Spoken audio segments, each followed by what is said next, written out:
Hi, I'm Dr. Lane Cook. I'm a psychiatrist. I'm the owner of TMS of Knoxville, Transcranial Magnetic Stimulation, and Sutherland Psychiatry PLLC. This is a lecture called Psychopharmacology for the Non and New Prescribers. And this was presented at the Fall Psychiatric Symposium in 2024. It's a continuing medical education talk that I gave to help people who were new to medications and new to prescribing because they just got out of training or switched from another career into this. I hope you enjoy this. This is a continuing medical education lecture, so I was allowed to talk about off-label uses of medications. And hopefully by the end of this, you'll have a better understanding of why we prescribe, how you should prescribe, and to make people better. Thanks.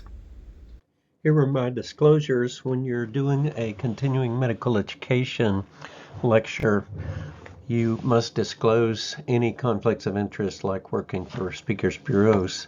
I'm the owner of TMS of Knoxville, Transcranial Magnetic Stimulation, and Sutherland Psychiatry PLLC. Here are my learning objectives. Diagnose, then prescribe. Understand basic prescribing practices, tailoring the diagnosis and utilizing this presentation as a reference, dissecting what's called a package insert, the compromise wording between the psychopharmacology manufacturers and the FDA on what can be said and marketed, be a part of the team. If you're a therapist and you have somebody on medications and things aren't going well and you have some ideas, it's okay to share that with the prescriber. How to spot good and bad prescribing, and how to be a better prescriber.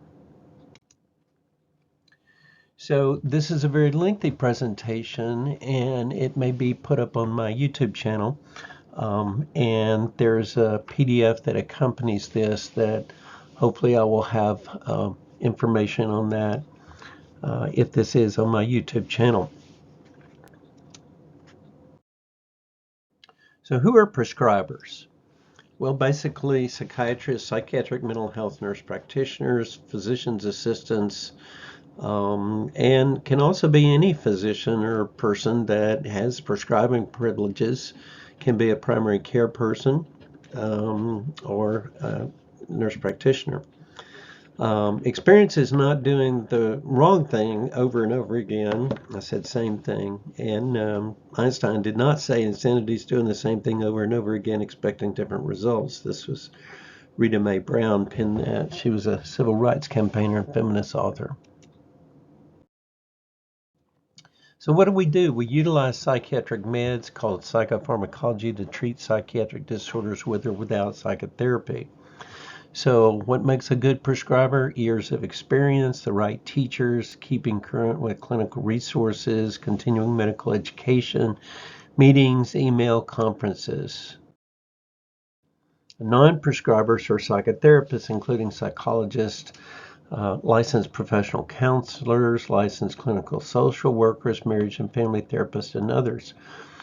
Well, if you're not a prescriber, you might ask, well, why should I know or care about medications? Well, you could actually save someone's life if they're severely depressed and in danger of harming themselves, and you're able to spot that the medication regimen that they're on is ineffective or having some problems with it, or the patient's non-compliant, lots of different things. You're part of a treatment team. How do you approach a prescriber? Cordially and assertively, and consider yourself an important team member. I've done this for decades, and I would never turn away information from somebody, and sometimes that information has, as I said, been life-changing. So in looking at depression, there are lots of articles and books and seminars and webinars about this. And they were looking at one thing that we come upon, which is what happens when somebody doesn't respond to the first antidepressants. Well, they found out that psychotherapy plus meds is better than meds or therapy alone, which is probably not surprising. especially for more severe and chronic major depressive disorder. If the first antidepressant is ineffective, there was equal efficacy to adding a second antidepressant to the first as compared to switching or augmenting with a non-antidepressant, and that was actually surprising to me. So that's kind of one of the issues that will come upon is what do you do when the first medication tried doesn't work. So I'm going to cover the basics: antidepressants, anxiolytics for anxiety, mood stabilizers, hypnotics, and miscellaneous. So you're probably familiar with the food pyramid. And actually, that's I wish it was that nice and easy with diagnosis and treatment of psychiatric disorders, but it really looks more like this. It's a lot of comorbidities. There are a lot of co-occurring conditions, so you have to keep those in account. You might see one of the 40% of people with depression who also have comorbid anxiety disorders, and you've got to take that into account. So the airlines have a safety management system, which means that anyone who sees something should say something. And an example is if you're a flight attendant or even a baggage carrier and it's your first day of work for the airline system, it's encouraged and okay for you to tell the pilot, "I smell smoke," or the captain has alcohol on his breath. So if a therapist feels that their client's not getting proper care, shouldn't it be a good idea to speak up? Yes.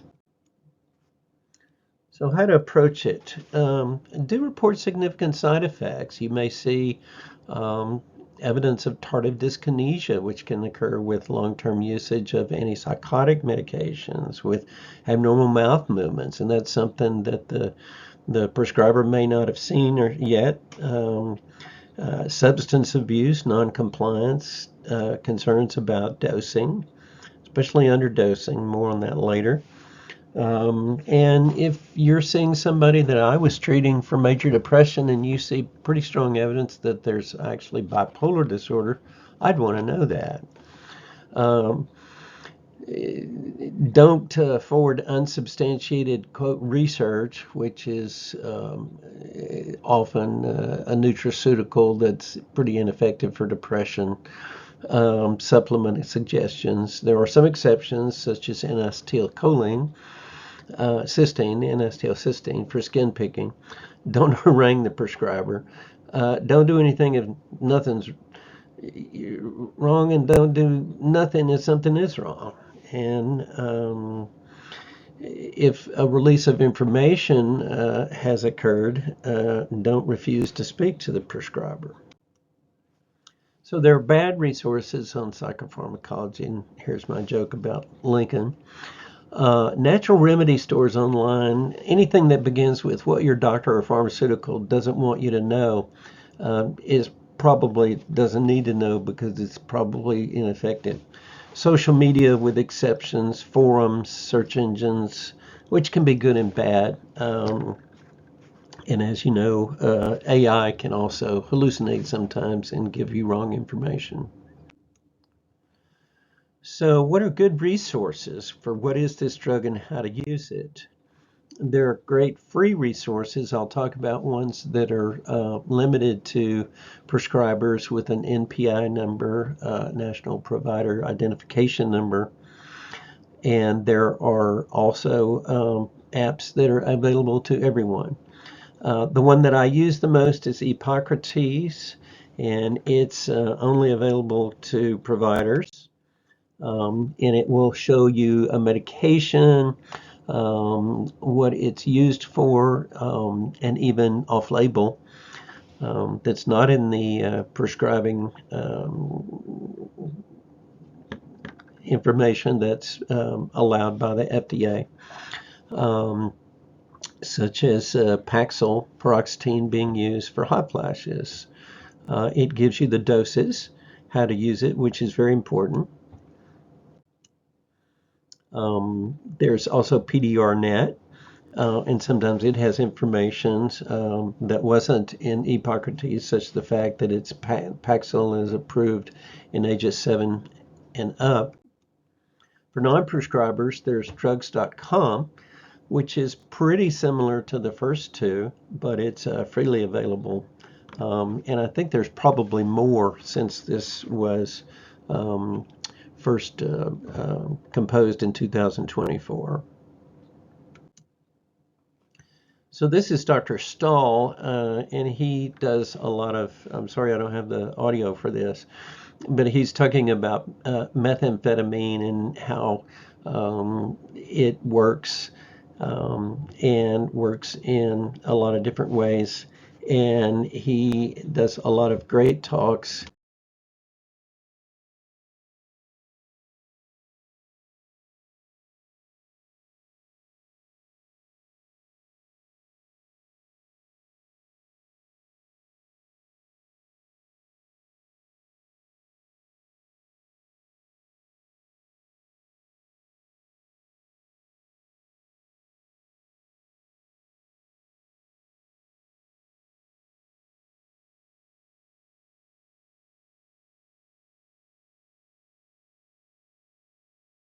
And you can get him on the NEI podcast, which is free. So there are some good podcasts out there. So let's talk about the package insert. And if you are a prescriber who takes samples from pharmaceutical reps, they're all accompanied by these little tiny pieces of paper with 6-point font that are very long and lengthy. And a version of that for the layperson is called the medical information sheet, which comes with every prescription you get. And you have to understand, and sometimes this is called one of the most misleading pieces of medical information. And I'll get into that. So the FDA decides if a medication can be approved, FDA approved. In the case of antidepressants, you have to have 2 randomized controlled trials, double-blind with placebo controls, and reach response, not remission, but response at least in 2 of those trials. And the wording in there is a compromise between the company that manufactures that drug and the FDA on how it can be used and how it can be marketed. And any time that you go outside those parameters, like if you use a smaller dose or a larger dose than what is in this package insert, that's considered off-label. Or you're using a drug that has never been approved by the FDA for something, like we use a blood pressure medicine called prazosin, which is an alpha blocker for nightmares, and it was never approved for nightmares, and it's okay to use things off-label. In fact, psychiatry probably has, next to pediatrics and OBGYN, probably the top 3 specialties that use off-label medications. So they talk about if you look at the FDA speak, just about every psychiatric drug is going to have, when you look at the mechanism of action, it'll say, such as an SSRI, the precise antidepressant effect of SSRIs is not fully understood, but involves selective reuptake of the neuronal membrane enhancing actions of 5-HT serotonin. That's not true. We know how it works. This mechanism of action is unknown, is archaic in my opinion, but you're going to see it in there. And sometimes you'll see people writing in and saying, well, they don't even know how Prozac works. Yes, we do. Okay. And so the pharmaceutical reps and the pharmaceutical companies are not allowed to talk about these things in their presentations or their literature in a continuing medical education lecture like the one I gave. You are allowed to talk about that. But if you go to a dinner with a pharmaceutical company and a provider that's speaking, they're not supposed to go off-label. So here's the package insert.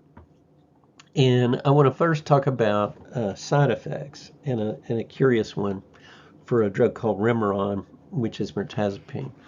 So when you've got to understand there's incorrect information. So the best way to look at side effects is to compare the active drug in the trial to a placebo. Now, in the case of Remeron, 5% in these clinical trials had flu-like syndromes, whereas only 3% of placebo had flu-like syndromes. Well, how does that happen? How does an antidepressant cause the flu?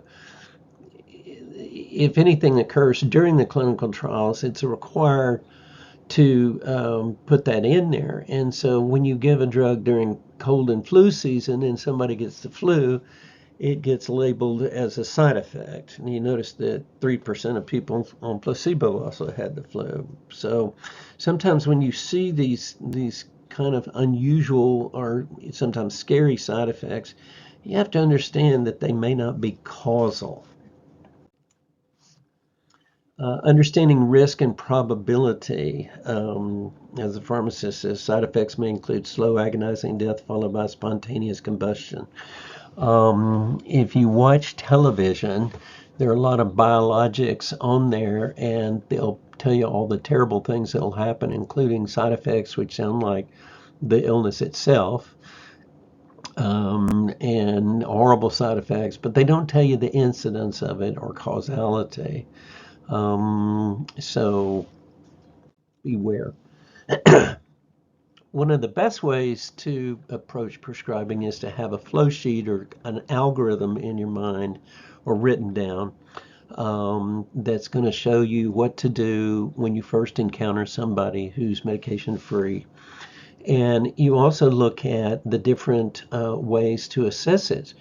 When we look at depression, for example, we talk about remission, response, partial response, and recurrence.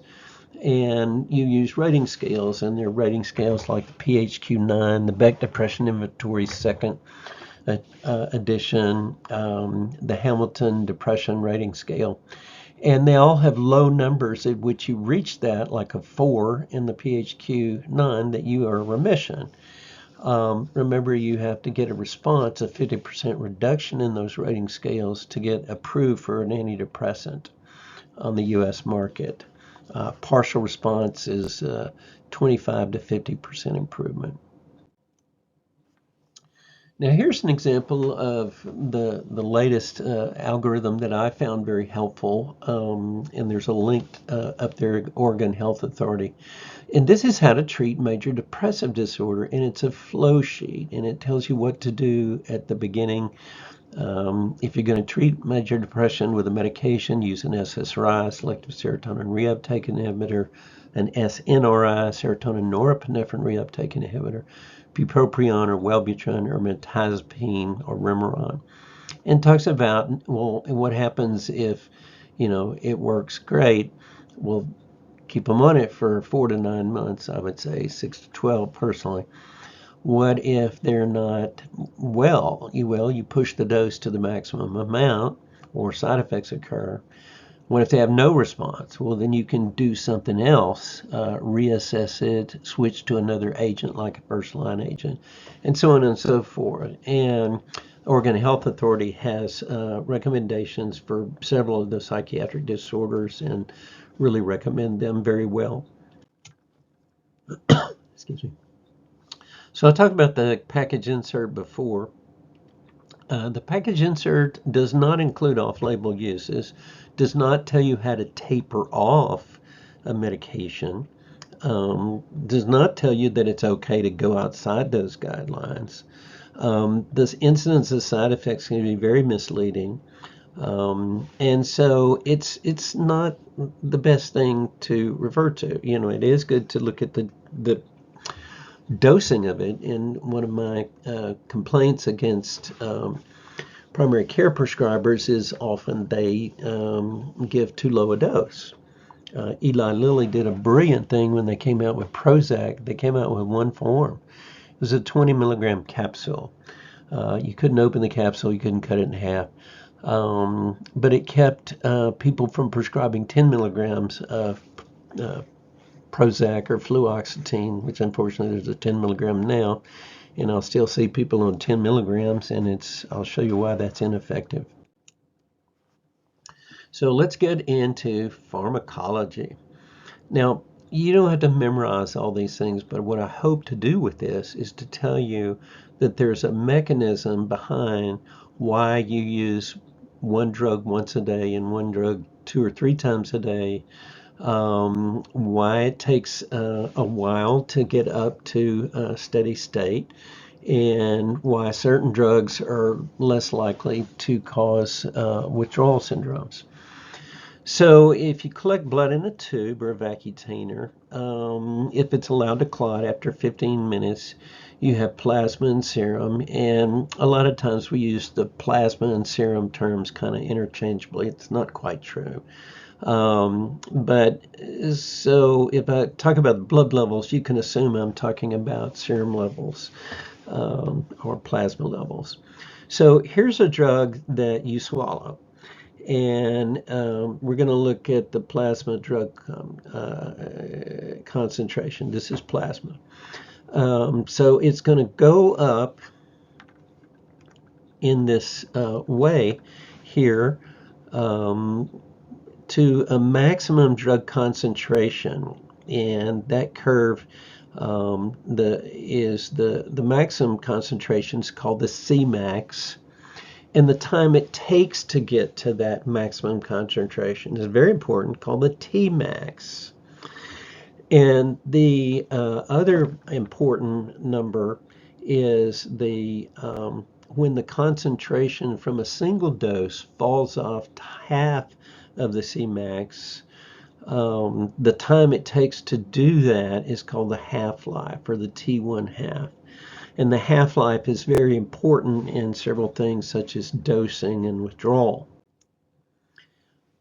It's also important to understand about that if you want to give somebody an antidepressant like Lexapro, escitalopram, and the dose is 10 to 20 milligrams, that 1 milligrams is not going to help their depression, because you have to reach the minimum effective concentration for a response. And this is determined by clinical trials. And if you continue using subtherapeutic doses, you're not going to help that person. So you have to get into this minimum effective concentration for response. You also get to see in this curve what that duration of action is. In other words, from a single dose, it's going to be effective out to close to the half-life there. So that half-life elimination is the time it takes for half the drug to be eliminated from the plasma or serum, abbreviated as T-halves. And this is something you have to understand and memorize, that it takes basically 4 to 5 half-lives to reach steady states. So if you have a drug with a half-life over 12 to 24 hours, you can usually dose it once a day, like SSRIs and SNRIs. Drugs with shorter half-lives, like Ativan, lorazepam, used for anxiety, will need to be dosed more frequently. Buspirone, or Buspar, a commonly used drug, has a very short half-life of 2 to 3 hours and should be treated with at least 3 times a day dosing. I think the package insert even allows for twice a day dosing, but I've seen lots of people who have been on Buspirone once a day. It doesn't work. And I talked about the Cmax and Tmax previously. So here's what steady state looks like. Is that it's like a pogo stick. And you're seeing the half-lives there. But what happens is if you dose it again at the point to where it's at the half-life of the Cmax, Then after 4 times of doing that, let's say 4 days, at the 5th day, the average concentration is going to be in that minimal effective concentration, and you're going to reach what's called steady state. And so this is how you also, if you get to 5 half-lives, after stopping a medication, if the half-life is 24 hours, in 5 days, 24-hour days, the concentration of the plasma should be approximately equal to 0. So if you dose it too infrequently, let's say you have a short half-life, for example, buspirone, and with a 3-hour half-life, and you're giving it once a day, instead of that nice graph on the left, you've got a graph on the right, and you never reach minimum effective concentration. And that's why you have to read the label in the package insert or on the bottle. So there's a medication called trazodone that we mainly use for sleep these days. It was an interesting drug. If you looked at the package insert, the drug was called Desiril in its branded product. And the dose was 150 all the way up to 400 milligrams a day in divided doses. And that it could be increased by 50 milligrams per day. They had scored tablets of 50, 100, and 150 milligrams, even 300 milligrams. Works on serotonin, histamine, and norepinephrine. The histamine is what makes you sleepy. It blocks histamine. It's an antihistamine. But its half-life is 3 to 6 hours on the first phase. There's a second phase of 5 to 9 hours. And you can see that doing once a day at bedtime, you're not going to achieve that. Would it have to be dosed 3 times a day? Well, what's wrong with that? We use this for sleep. It's very sedating. You'll be in a coma if you took 150 milligrams 3 times a day. Why was this drug even invented? And I am old enough to be there when it came out. And I remember a drug rep saying, "Doctor, we have a drug that's an antidepressant that you can't, there's no LD50 in dogs." And I said, "I don't know what an LD50 is." The LD50 is the lethal dose at which 50% of test animals die. They could not kill dogs with this. Our tricyclic antidepressants are very toxic, and a 10 to 15 day supply, 10 to 14 day supply can be fatal. And in overdose. And so a drug that you couldn't kill yourself with seemed like a great idea till we realized it was too sedating to be effective. So we really never used it, and then it got repurposed for sleep and is used very commonly for that. The half-life was never even in the original package insert. So let's go on to antidepressants. And I'm going to tell you, if you're a new prescriber, here's the most important clinical pearl. Memorize, and I mean memorize, at least 3 drugs in each class of drugs that you're using. Memorize the dose, memorize how to spell it, how to dose it, how much to give, etc. And that will do you well. You don't have to memorize every single note, every single drug, every single class. Just memorize at least 2, relatively 3. And so this was the Yale Journal of Biology and Medicine, and it basically gave me evidence to say out loud that primary care doesn't really do a good job at treating depression. As someone who sees people who've been prescribed by primary care people, I see low doses, inappropriate use of something like really high doses of Prozac, like 100 milligrams, and the person's no better. And, above 40 milligrams, usually you don't get a response, maybe an OCD, but so be careful. Unfortunately, depression is a recurrent illness. About 1 in 2 patients who suffer a major episode will have a second episode, and about 3 and 4 patients who have 2 episodes will have another episode, and approximately 90% of those with 3 episodes will continue to have the need for treatment ongoing, and that constitutes treatment-resistant depression. At the time of this recording, there's been this big movement about so-called deprescribing, and deprescribing is perfectly fine. If you had somebody with 1 episode of depression, they were on an antidepressant for 3 years, never stopped taking it, everything's great. Considering taking that person off the medication is perfectly reasonable. Somebody's had 4 depressive episodes, they've been on 6 different antidepressants, and the one they're on is working, do not deprescribe that medication, please.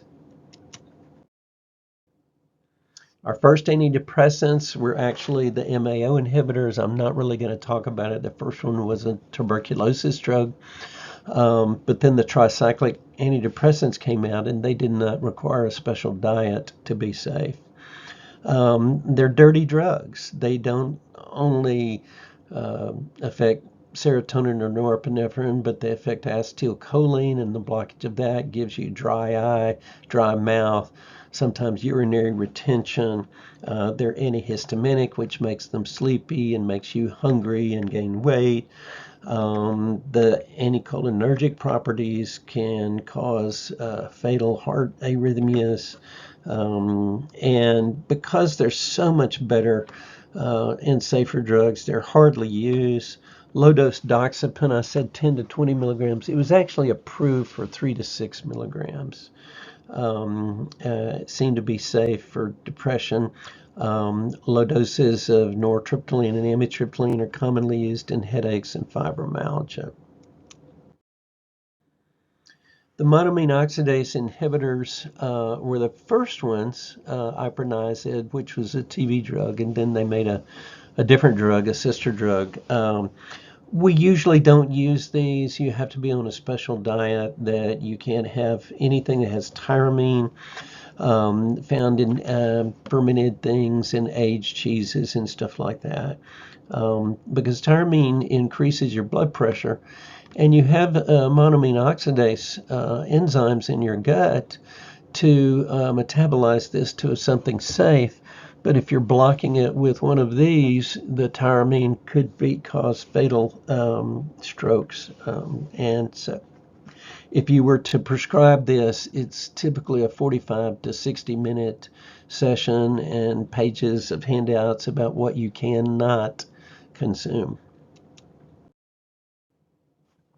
So here's the SSRIs, and these were breakthrough drugs because they were not fatal in overdoses like trazodone, but you didn't go into coma sleep for it. The very first SSRI was in fact Luvox or fluvoxamine, but it was never approved for depression in the United States. You can use it for it. Prozac was the first.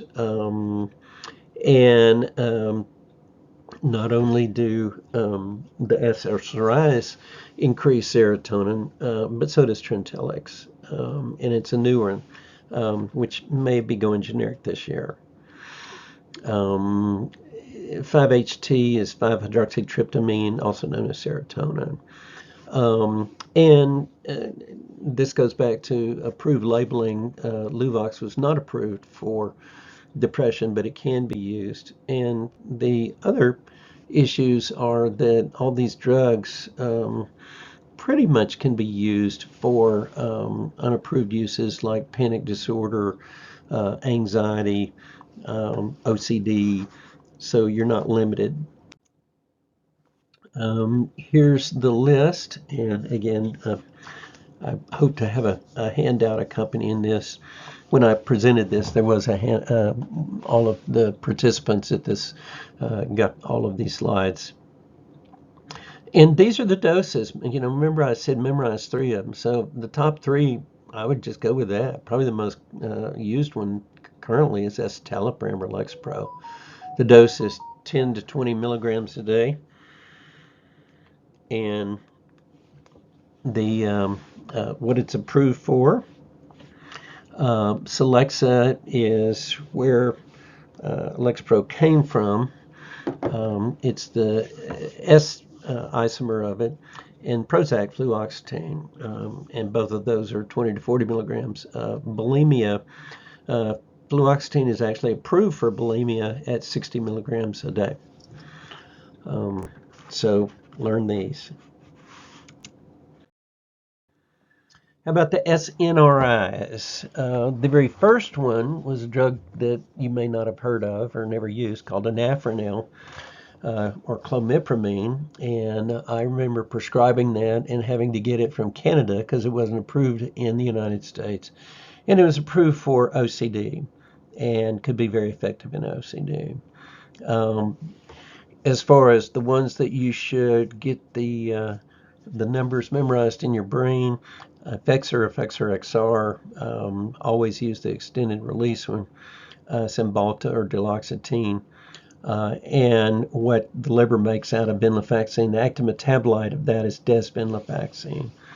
Savella is indicated for fibromyalgia, and Vetsima is a version of that that's approved for depression. And here's the dosing, 75 to 225 milligrams. If you're using the extended release once a day for Effexor, venlafaxine, Pristique is 50 to 100. Duloxetine is 60 to 120. Some recent information showed that duloxetine or Cymbalta may not really be an SNRI until you reach 120 milligrams. There's also an article that said that venlafaxine is not an SNRI at 75 milligrams, but really at 150 to 225 milligrams. There are unique antidepressants. The most well-known is Wellbutrin or bupropion. Works on norepinephrine and dopamine reuptake inhibition. Doesn't work on serotonin, so that's why it has little to no sexual side effects that you get with the SSRIs or SNRIs. Trazodone, talked about that. And here's the different mechanisms of action. Very interesting one is one of the newest, Auvelity, which uses bupropion to boost the blood levels of dextromethorphan, which is the active ingredient of Robitussin cough syrup. And this works on the NMDA, or it works through the glutamate like ketamine and S-ketamine does. And it can be very rapid acting. And talked about that. Trintellix or vortioxetine is unique in many different ways, and it has some glutamate transmission, and it can be a very effective drug for treatment-resistant depression. Doses 10 to 20 milligrams, and since this is continuing medical education lecture, I was able to say that really the best way to use this drug to combat nausea is start with a 5 milligram sample and cut that in half and do 2.5 milligrams at night or supper time for 3 nights, and then 5 milligrams for 3 nights, and then 7.5 milligrams 3 nights, and then 10 milligrams. Because if you give people 10 milligrams, they often get nausea and even vomiting with this drug. And you can use Zofran ondansetron with it if you have that. The FDA does allow them to say that it improves some cognitive issues. It's probably minimal, in my opinion, but worth a shot. It seemed to help with anhedonia, which is one of the cardinal symptoms, loss of capacity for pleasure. This is a very busy slide talking about side effects that people would get, and I don't necessarily agree with this, but understanding the side effects like nausea with vortioxetine and the difficulty achieving orgasm with serotonin reuptake inhibitors, those are very important side effects and causes of discontinuation by the patient. favorabilities as well. So let's talk about ketamine. Ketamine is an anesthetic. And some people with depression and probably some treatment-resistant depression patients woke up after surgery and their depression was gone. And it would turned out it was due to having ketamine as part of their anesthesia. So it is important to understand that this is a very effective drug. It is administered IV, sometimes IM, in clinics. And then what happened was a pharmaceutical company, ketamine couldn't be patented, but esketamine could be patented, and that's patented as Spravato and used nasally in a treatment setting where somebody must drive you. And these drugs are important.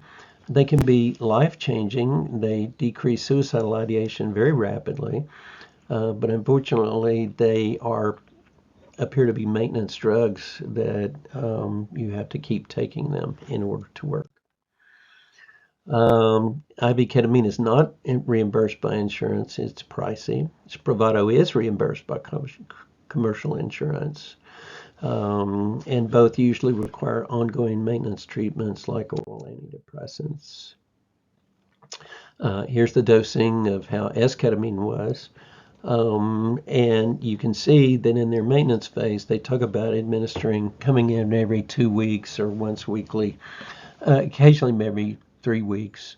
That said, that, over, I believe it was some like in the mid 40s, 44%, 45% of patients on esketamine, Spravato, by about the 8th month have had a recurrence of their depression. So that's what you have to look at. So you do see relapse occurring. So they talked about how fewer people had recurrences versus placebo, but there's still recurrences even on that. I do transcranial magnetic stimulation, which is not quick. It takes about 4 to 5 weeks to really kick in and relieve depression. And some people have used this in combination to get people out of their depression rapidly and then on to TMS, which has a more durable mechanism of action and does not require, in the majority of cases, repeating treatments. Auvelity is the drug that works by blocking the cytochrome P452D6 enzyme, which metabolizes dextromethorphan, so it gets the blood level up to that minimal effective concentration and keeps it up. The dose of bupropion is actually subtherapeutic. It's not really clear on, does that really play a role in it or not, but you can see people getting better the next day with this drug. It's very, very effective. It's a combination of 105 milligrams of bupropion and 45 milligrams of dextromethorphan. And it is once a day for 3 days, then twice a day. And you have to give it twice a day unless you're a poor 2D6 inhibitor, and they take it once a day.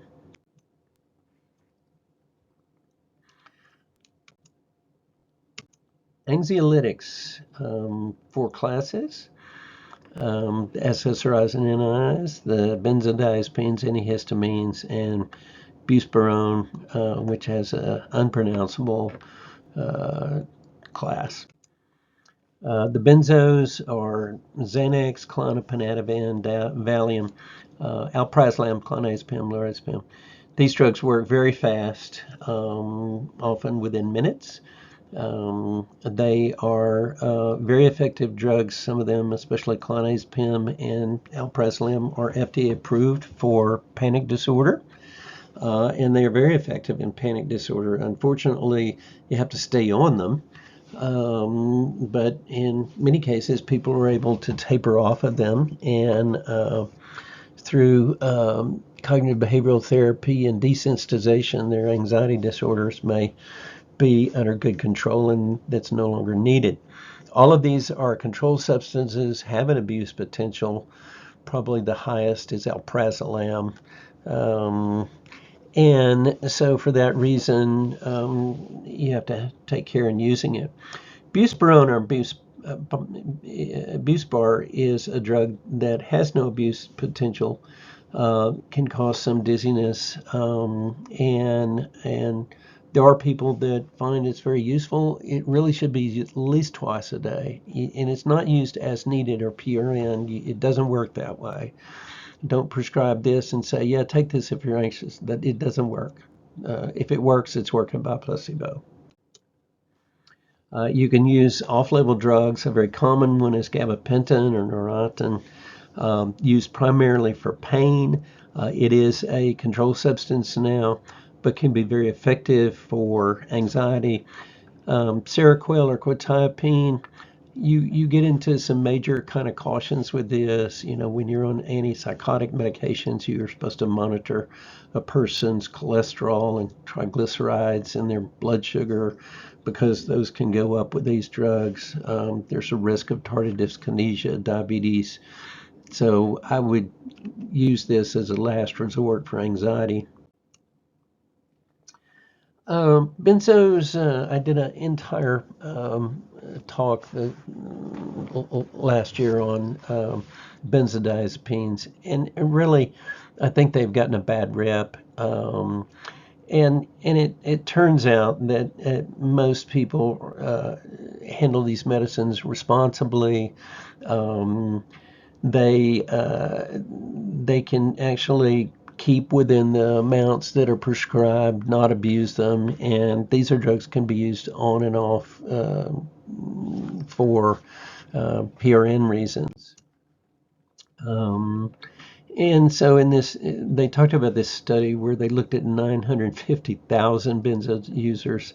85% had stopped in the first year of treatment, 97% by 7 years, and only 0.35% escalated above recommended levels. And you have to understand also that one of the early issues that I had with Xanax when it first came out was prescribing people like 0.5 milligrams 3 times a day for panic attacks. And they came back in 2 weeks and I said, how's the Xanax working? And they said, oh, it's great. I need a refill. And I said, I just gave you 90 of them, 3 times a day. Oh, I had to increase that. And, you know, nowadays we'd fire the patient and accuse them of being a drug addict. But it turned out that the dose for panic disorder is much higher. If you can dig up an old package insert, you can get it in FDA.gov of all package inserts. You'll see that the average dose for panic disorder was 5 to 6 milligrams a day. So for anxiety, the doses are lower, but the panic disorder probably higher. When I typically use clonazepam if I'm using a benzo for panic disorder. Twice a day works very well and less likely to cause addiction there. So mood stabilizers are typical antipsychotics and anticonvulsants used in bipolar disorder, schizophrenia, not valproate.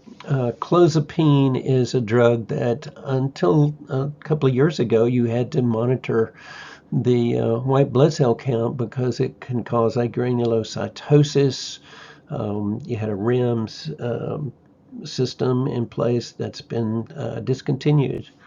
It's really reserved for the most treatment-resistant schizophrenics, and I won't go into that too much with it. And this talks about what to do with the neutropenia or lower ones, and it's a very complicated treatment, so I'm just going to kind of gloss over this. Here are the atypical antipsychotics. We started out with the first antipsychotic was thorazine, chlorpromazine, followed by haloperidol and all of the phenothiazines. And they were the first generation antipsychotics, and We tend to not use those anymore because of their increased risk for tardive dyskinesia, an increased risk for metabolic disorders, weight gain, and things of that nature. When the atypicals came out, they also affected serotonin, and the side effects profile went down significantly as far as what were called the extrapyramidal side effects, the neurological side effects, and basically the risk for tardive dyskinesia. And here's a list of all of those. Several of them now have been FDA approved for augmentation for antidepressants added to an antidepressant drug. Caplyta, actually, this was it did get approved for augmentation of major depression. It wasn't 2024. It was actually took 2026 until that happened. You can also give it to treatment-resistant, medication-resistant patients schizophrenics who don't have good insight into their illness and stop taking their medicines. You can give depot injections in their muscles.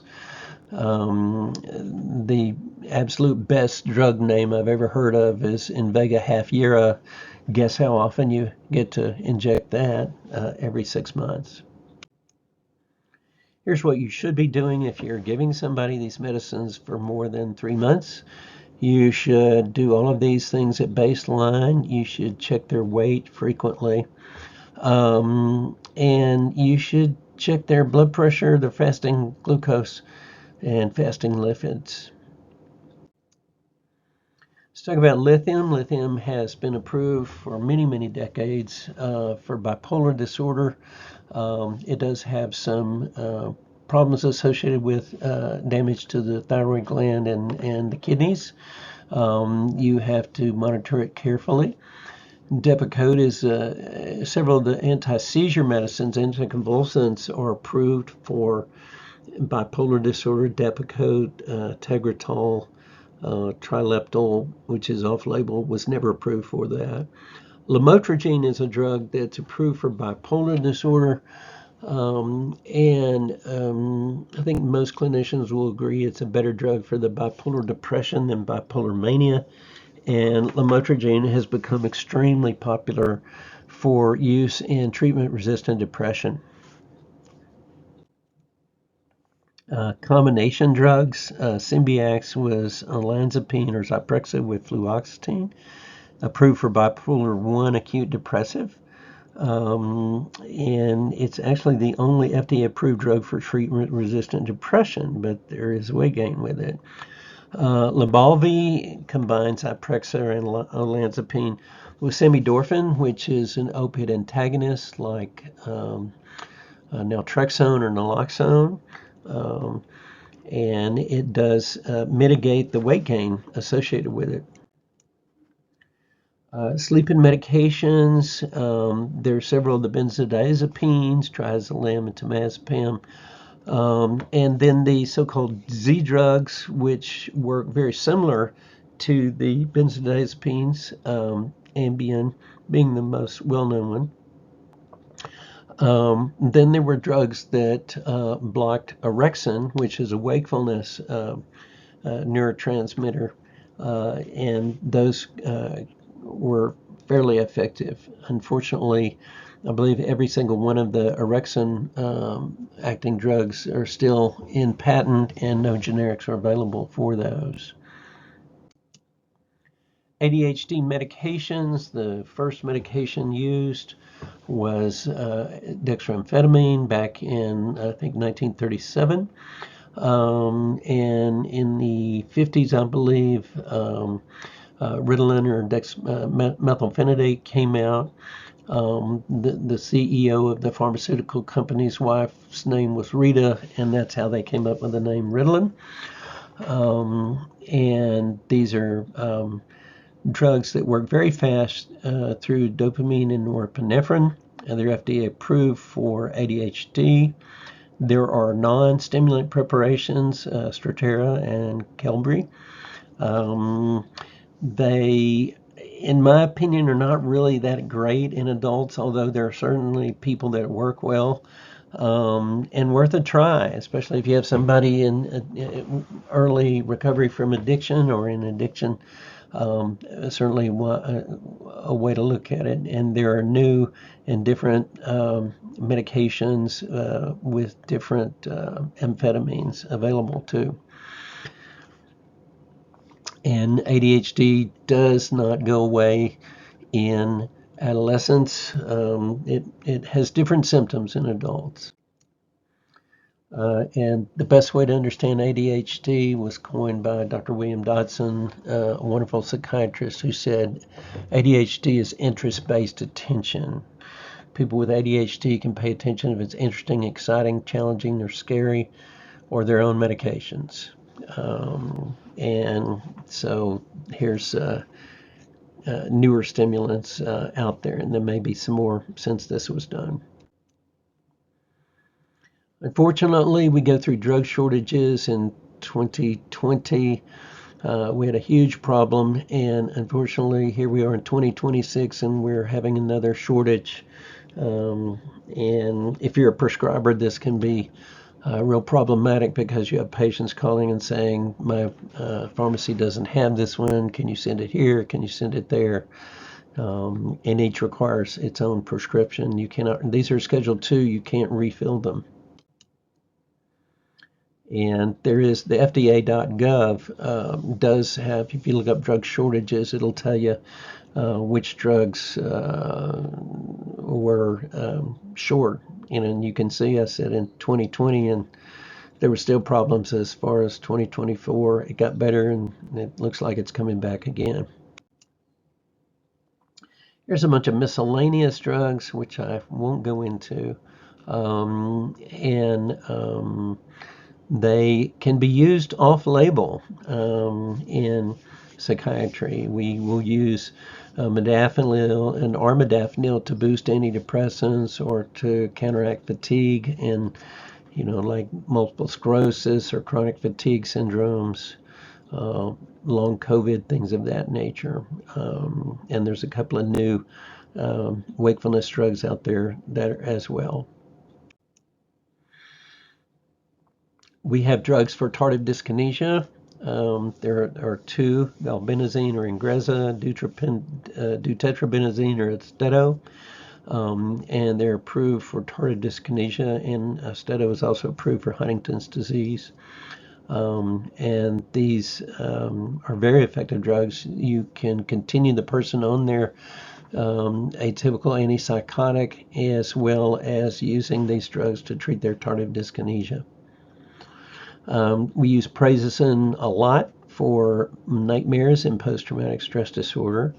Clonidine and guanfacine are used in ADHD and are mostly off-label. The long-acting guanfacine is on-label for ADHD. Here's references that are some good ones that I recommend. And with that, I believe I will stop.